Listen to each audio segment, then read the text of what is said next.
राज कपूर का परिवार धनाढ्य परिवार था। पृथ्वीराज कपूर खाली हाथ आए थे। मिल्खा सिंह का परिवार खाली हाथ आया था। सुनील दत्त खाली हाथ आए थे। उतना छोड़िए, आ जाइए 1990 में कोई कश्मीरी अपना सामान लेकर भाग पाया था क्या? कोई कश्मीरी एक बक्से के अलावा, एक अटैची के अलावा कोई सामान लेकर भाग पाया क्या? याद रखिए, जब मजहबी उन्माद घर के सामने आती है, जब घर के सामने आग दिखाई पड़ती है, तो फिर सामान, गाड़ी, बंगला, ये वो नहीं, फिर तो जान बचाने को। और एक मैं पूर्व ऐसे मंत्री को जानता हूं, नाम नहीं लेना चाहूंगा, कैबिनेट मिनिस्टर, जो पाकिस्तान से अपनी पत्नी को लेकर नहीं भाग पाए। सबसे प्यारी आदमी की पत्नी होती है, अपनी पत्नी को लेकर नहीं भाग पाए। जब जान पे बन आई, सोचे पत्नी छोड़ो, पहले खुद भागो। ये कल्चरल वॉर है, पहले भी था, आज भी है, आगे भी रहेगा। तो अल्टीमेटली इस कल्चरल वॉर का रास्ता क्या है? आप अपने घर में एक सिक्योरिटी गार्ड रखते हो, तो बाय द वे अगर कुत्ते, बिल्ली, आवारा जानवर आए या कोई हमला करे आपके घर पे, तो सबसे पहले किसकी ड्यूटी है उसको रोकने की? किसकी ड्यूटी है?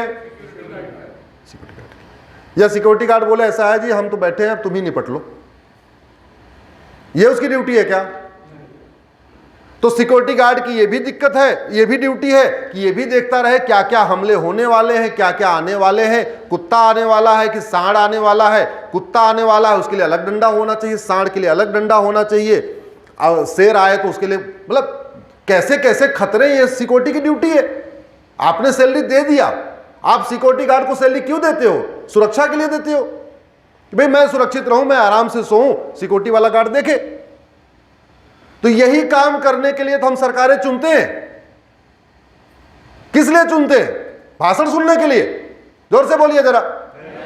अरे संस्कृति की रक्षा हो, देश की रक्षा हो, समाज की रक्षा हो, मेरे परिवार की रक्षा हो। आज ही नहीं रक्षा हो, बल्कि उसकी ड्यूटी है, आने 10 साल के बाद क्या खतरा आएगा, 15 साल के बाद क्या खतरा आएगा, 20 साल के बाद क्या खतरा आएगा, उसको देखे, उसके हिसाब से जरूरत पड़े तो नियम बनाए, जरूरत पड़े तो कानून बनाए, जरूरत पड़े तो पुलिस फोर्स क्रिएट करे, जो जो करना है करे। आपने पैसा दे दिया, आपकी ड्यूटी खत्म। क्या ऐसा हो रहा है? जोर से बोलिए, पीछे नहीं आवाज आ रही है। धर्मांतरण हो रहा है कि नहीं?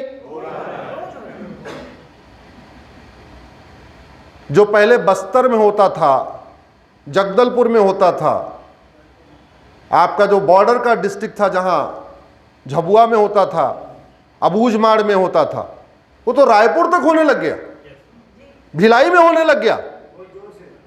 अरे धर्मांतरण की आग आपके घर के सामने आ गई।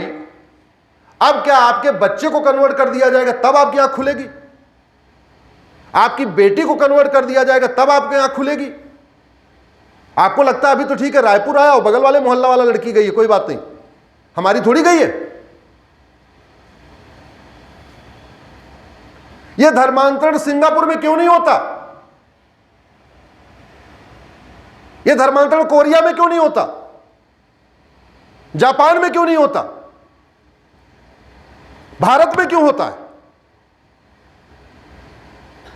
यह अमेरिका, सिंगापुर, कोरिया, जापान वाले भारतीय संतों को धर्मांतरण कराने के लिए वीजा क्यों नहीं देते? हम तो 2019 में विवेकानंद जी की जयंती मनाई जा रही थी अमेरिका में, बड़ा कार्यक्रम था, भव्य कार्यक्रम था, संघ परिवार के ही लोगों ने मिलकर किया था। वहां पे मुझे इनवाइट किया था, मैं अपनी बीती बता रहा हूं, मुझे इनवाइट किया था। पता नहीं सबका वीजा बन गया, मेरा वीजा कैंसिल कर दिया, मेरा वीजा कैंसिल कर दिया। बाद मैंने पूछा क्यों, बोले नहीं वहां पूरा फुल हो चुका है, मेरा वीजा नहीं दिया। अरे मैंने कहा भाई मैं वक्ता नहीं हूं, मैं बस बुलाया है, जा रहा हूं।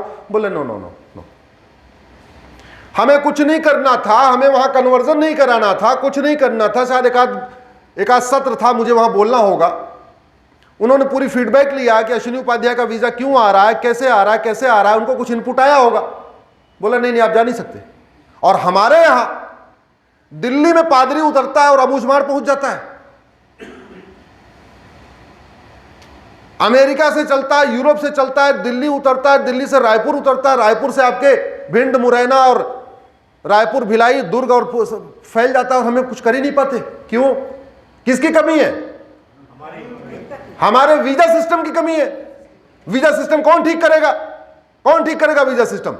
सरकार नहीं ठीक कर रही तो आपकी क्या ड्यूटी है? उनको बोलना, नहीं मान रहे उनको फोन करना, नहीं मिल रहा है एसएमएस करना, नहीं मिल रहा है व्हाट्सएप करना, नहीं मिल रहा है ईमेल करना, कुछ नहीं हो रहा है तो फेसबुक पे लिखना। हमें अपना कर्तव्य निभाना पड़ेगा ना। और मैं क्यों कह रहा हूं, 1947 में करीब 20 लाख लोग मारे गए थे। कोई नेता मारा गया था क्या? नाम बताइए जरा। 1990 में इतना बड़ा नरसंहार हुआ, कोई कश्मीर में नेता मारा गया?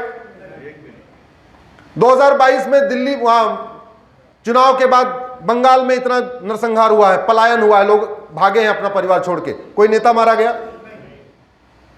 उनको आईबी की सूचना पहले आ जाएगी कि यहां खतरा है, वो पहले चले जाएंगे। कड़वी सच्चाई सुन रहे हैं ना, यही बात है कि नहीं है? तो हम कम से कम अपने नागरिक होने का तो धर्म निभाएं। आखिर हिंदुओं को दुबई जाके, अमेरिका जाके धर्म के प्रचार की इजाजत क्यों नहीं मिलती और भारत में क्यों मिल रही है? अगर समस्या भारत में है लेकिन दुबई में नहीं है, सिंगापुर में नहीं है, कोरिया में नहीं है, तो दो ही बात है, या तो उनका डॉक्टर अच्छा है या तो उनकी दवाई अच्छी है। अगर यहां धर्मांतरण हो रहा है और किसी की भी सरकार है हो रहा है, XYZ में पार्टियों का नाम नहीं लेना चाह रहा हूं, वर्तमान सरकार में हो रहा है कि नहीं? इसके पहले हो रहा था कि नहीं? जरा ईमानदारी से बोलिए। तो फिर दोनों में अंतर क्या रहा? फिर दोनों में अंतर क्या रहा? धर्मांतरण इसलिए नहीं रुक रहा है कि डॉक्टर तो बदल रहे हैं, दवा नहीं बदल रही है। बीमारी इसलिए ठीक नहीं हो रही है क्योंकि डॉक्टर बदल रहे हैं, दवा नहीं बदल रही, दवा पुरानी वाली चल रही है। और इस दवा को बदलना किसका काम है? डॉक्टर का।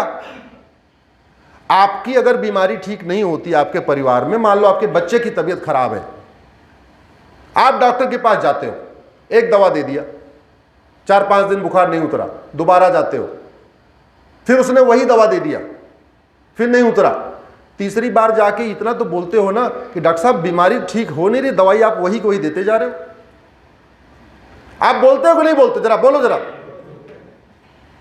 तो ये बात हम अपने सांसदों से, विधायकों से, जनप्रतिनिधियों से क्यों नहीं बोलते कि समस्या तो ज्यों की त्यों है? सर अगर मेडिकल बुक ही गलत लिखी गई है तो डॉक्टर दवाई तो गलत देगा ही। हाँ, तो अगर वो किताब ही गलत लिखी है यानी वो दवा ही गड़बड़ है, तो उस दवा को बदलने की ड्यूटी किसकी है?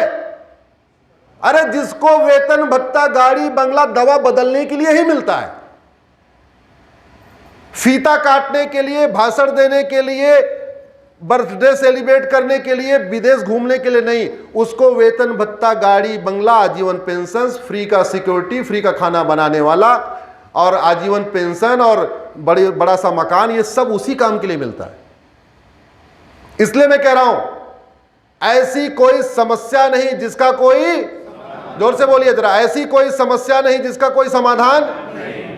तो धर्मांतरण रुक सकता है। आप एक कानून बनाइए, जो आदमी धर्मांतरण में पाया गया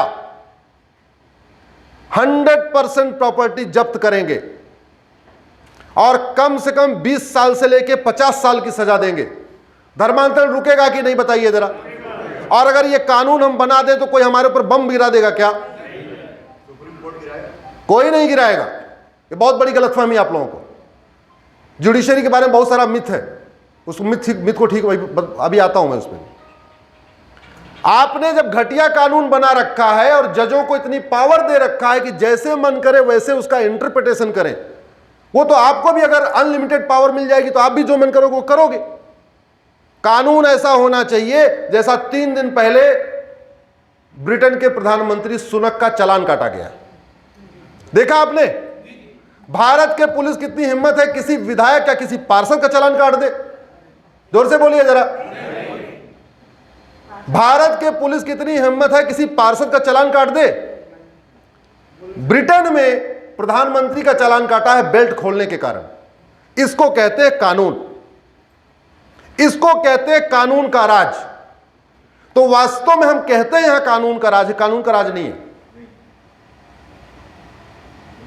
और कानून क्यों नहीं ठीक से काम कर रहा है? क्योंकि 1861 का बनाया हुआ पुलिस एक्ट आज भी चल रहा है। तो जो पुलिस पहले वायसराय की सहारे पे नाचती थी वो नए वाले वायसराय की सहारे पे नाच रही है। नया वाला वायसराय बोलेगा इसके यहां छापा मारो तो मारेंगे, नहीं मारे तो नहीं। और पुलिस वाला भी क्या करे? हम लोगों ने पुलिस को पंचिंग बैग बना रखा है, सारा दोष पुलिस पे डाल देते हैं, ऐसे लगता है कहीं अफगानिस्तान से आया हुआ है। अरे हमारा भाई, हमारा वो रिश्तेदार, हमारा ही परिवार वो भी है, वो मजबूर है, क्या करे?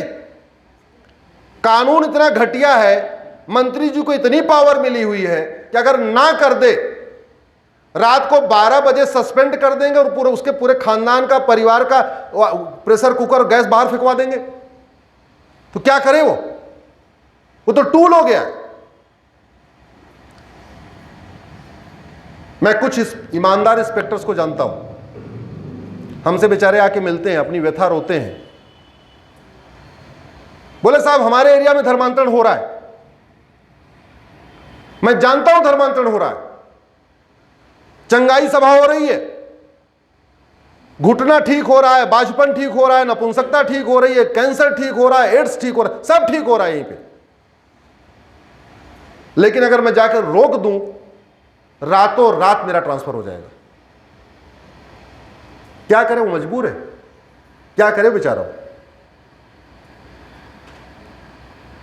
आप समस्याओं के रूट काज पे जाइए, वाई एनालिसिस करिए हर समस्या का। किसी समस्या में 3 बार वाई लगाना पड़ेगा, किसी में 4 बार वाई लगाना पड़ेगा, अंत में आपको मिलेगा घटिया कानून।